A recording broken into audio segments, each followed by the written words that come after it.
Hello and welcome to my channel. In this video we will be looking at AQA AS Psychology 2017 Paper 1 Example Answers for Social Influence, which you need to know for AQA A-Level Psychology. I hope you enjoy this video and find it helpful. Let's get started. Please note that these answers have been produced with knowledge of the mark scheme but have not been approved by the mark scheme themselves. There are 3 assessment objectives, AOs, in psychology. In this video they are color-coded. AO1 Knowledge, purple. AO2 Application, blue. AO3 Evaluation, red and green. In AS there are 12 mark questions, instead of 16 mark questions. For the purpose of this video and to avoid confusion for A-Level, the 12 mark questions have been turned into 16 mark questions. Question 1. Which of the following statements best describes the agentic state? Shade 1 box only. 1 mark. 8 people feel responsible for their actions and act according to their own principles. B. People feel that they are not responsible for the actions of a group. C. People make others feel responsible for their actions. D. People no longer feel responsible for their actions as they are acting for an authority figure. D. People no longer feel responsible for their actions as they are acting for an authority figure. Question 2. Select the phrase that best describes internalization. Shade 1 box only. 1 marks. A. The individual adopts a role as a member of a group. B. The individual changes his/her beliefs but it is a temporary change. C. The individual changes his/her public and private beliefs. D. The individual goes along with the group but does not agree with them. C. The individual changes his/her public and private beliefs. Question 3. Briefly outline and evaluate normative social influence as an explanation for conformity. 4 marks.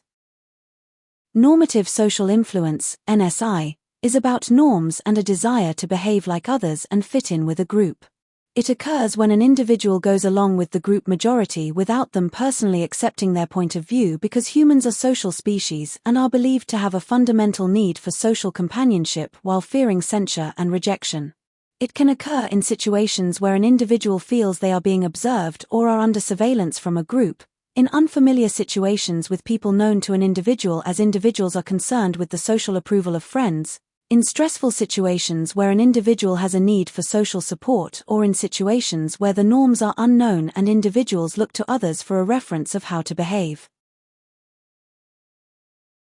It is associated with compliance where people change their public behavior but not their private beliefs and identification where people change their public behavior and their private beliefs when in the presence of the group on a short-term basis. An individual's conformity to the majority position publicly without internalizing the viewpoint or carrying over the same behavior to a private setting is the result of an individual conforming to be accepted and approved by a group because it is socially rewarding and an individual need and desire to avoid social rejection and disapproval. A strength of NSI is that there is research to support the idea that people conform in order to fit in and avoid social rejection. Ask, 1951, conducted a line judgment study to investigate where her people would conform to an obviously wrong answer.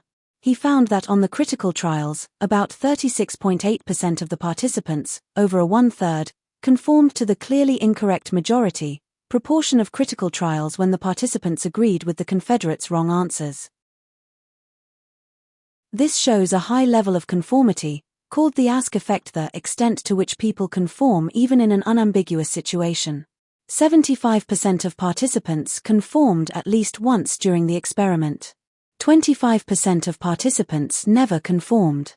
1% of incorrect answers were genuine mistakes. 0.7% of participants gave incorrect answers in the control group. Most participants said they conformed to avoid rejection, NSI, and continued to privately trust their own opinions, compliance. This is a strength because it suggests that people conform to avoid social rejection and fit in with a group. However, a limitation of Asker's research is that the study lacked control of extraneous variables. The study was conducted in a group setting, where individual differences, e.g. personality traits and external factors, could have influenced the results, e.g. McGee and Teven, 1967, found that students who were N-affiliator, people who care more about being liked and have a greater need for social relationship, were more likely to conform, and therefore the desire to be liked underlies conformity. For some people more than others. This is a limitation because it suggests that one general theory does not cover the fact that there are differences. Daniel and Matthew are in the same class at school but have very different views on success. Daniel is convinced that success is due to hard work and determination, whilst Matthew believes that luck and fate determine success. The class is putting on a play and neither Daniel nor Matthew wants to participate. Their friends are trying to persuade them to take part. Question 4. Using your knowledge of locus of control, identify which boy is most likely to resist the social influence of his friends. Explain why. 4 marks. Daniel, because he has an internal locus of control. He believes that people are successful due to hard work and determination. Daniel is less likely to rely on the opinion of others in the class, making him more immune to social influence. Daniel will see himself as more of a leader than a follower, making him less likely to follow the majority. Daniel will not seek social approval as much as those who are externals. Question 5. Another boy in the class, Tom, refuses to take part in the play. Explain how Tom's refusal to take part might affect Daniel's and Matthew's ability to resist social influence.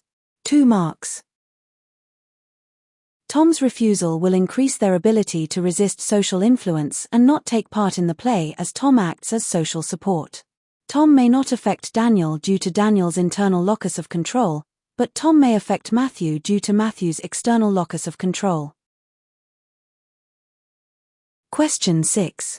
Outline research into the effect of situational variables on obedience and discuss what this tells us about why people obey. 16 marks. Situational variables are external factors that affect the likelihood that someone will obey orders. Proximity between the teacher and learner has been found to affect obedience as well as the proximity between the authority figure and teacher. In Milgram's original study, the teacher and learner were in the adjoining rooms. The teacher could hear the learner but not see him. In a proximity variation, when the teacher and learner were in the same room and the teacher could see the distress the learner was going through due to the consequences of their actions, obedience rates declined to 40%. In a touch proximity variation, when the teacher was tasked with forcing the learner's hand onto a shock plate, obedience declined to 30%. In a remote instructions variation, when the experimenter left the room and gave orders over a telephone, only 20.5% of participants went all the way to 450 volts and participants frequently pretended to give shocks or gave weaker ones when they were asked to. This suggests that the closer people are to observe the consequences of their actions, the lower the obedience rates as more people resisted. When people are able to feel detached from the consequences of their actions, e.g. not being able to see them firsthand, obedience is higher. It could also suggest that the decreased proximity to the authority figure allowed participants to return to a more autonomous state, agentic state. The location and environment have been found to affect the amount of perceived legitimate authority the person giving orders has. In Milgram's original study, it was conducted at the prestigious Yale University, which added to the perceived legitimacy of the authority figure giving orders. Milgram recreated his obedience study in a run downtown office block in Connecticut and found obedience rates fell from 60.5% to 47.5%, 17.5% decrease. This suggests that the change in location changed the participants' perceived legitimacy of the authority figure was lowered due to the location and its context, i.e. a rundown office block suggests the experimenter giving orders had less perceived authority than a researcher at a well-respected university. Uniforms can impact obedience rates, with those wearing them being perceived as having legitimate authority and people more likely to obey their orders. In Milgram's original study, the researcher wore a white lab coat which is believed to have added to his perceived authority. In one variation, the experimenter was called away because of an inconvenient telephone call right at the start of the procedure. The role of the experimenter was taken over by an ordinary member of the public in everyday clothes rather than a lab coat. The obedience rate dropped to 20%, the lowest of these variations. This suggests that uniform does act as a strong visual authority symbol and a cue to behave in an obedient manner. A strength of situational variables is that there is research support. Bickman, 1974, conducted a field experiment in New York and found that when a research assistant dressed in normal civilian clothing ordered people to pick up rubbish, loan money to a complete stranger, or to move away from a bus stop, up to 19% of people obeyed. This decreased to 14% when the uniform was a milkman's uniform, possibly due to people believing he did not have the legitimate authority to make such an order. However, it increased to 38% when the assistant was dressed as a security guard. This is a strength because it suggests that uniform does affect obedience rates. A strength of Milgram's situational variables research is that it has high control of variables. Milgram systematically altered one variable at a time to test the effects of obedience. Other variables were kept constant, as the study replicated many times with over 1,000 participants. This is a strength because it suggests that Milgram's findings are reliable and valid, as Milgram was able to precisely identify the factor influencing obedience. A limitation of Milgram's situational variables research is that it suffers from gender bias. Milgram's sample consisted of only male participants. Females, for example, may be less or more likely to obey an authority figure. Females are often thought of as more caring and sympathetic in nature and therefore may not be as willing to harm another human being. This suggests the study ignores or minimizes the difference between men and women in relation to conformity to social roles. This is a limitation because it suggests that the result of the study cannot be generalized to other genders, e.g. women. However, Bushman, 1988, found that when female assistants dressed in a police-styled uniform asked people passing by to loan her money for a parking meter with obedience rates as high as 72%. This lowered to 48% when dressed as a businesswoman or 52% when dressed as a beggar, highlighting the power of uniforms in obedience. This is a strength because it suggests that Milgram's findings can be generalized to other genders. A limitation of Milgram's situational variable research is that it suffers from cultural bias. The sample only consists of American. America is an individualist culture, where people are generally less conforming, and the results may be different in collectivist cultures, Asian countries. This is limitation because it suggests that the results cannot be generalized to other cultures and countries. However, Miranda et al., 1981, found over 90% obedience in Spanish students. Further to this, Muse and Ragemakers, 1986, used a more realistic procedure than Milgram's to study obedience in Dutch participants. The participants were ordered to say stressful things in an interview to someone, a Confederate, desperate for a job. 90% of the participants obeyed. The researchers also replicated Milgram's findings concerning proximity. When the person giving the orders was present, obedience decreased dramatically. This is a strength because it suggests that the research can be generalized to other cultures and countries. However, Smith and Bond, 1998, noted that most replications have taken place in Western societies, e.g. Spain, culturally not that different from the USA, where they have similar beliefs about the role of authority. They identified that there were just 2 replications that took place in non-Western countries, India and Jordan, between 1968 and 1985. This is a limitation because it suggests that it is premature to conclude that Milgram's findings, including those about proximity, location, and uniform, apply to people in all or most cultures. Another limitation of Milgram's situational variables reseller H is that it lacks internal validity.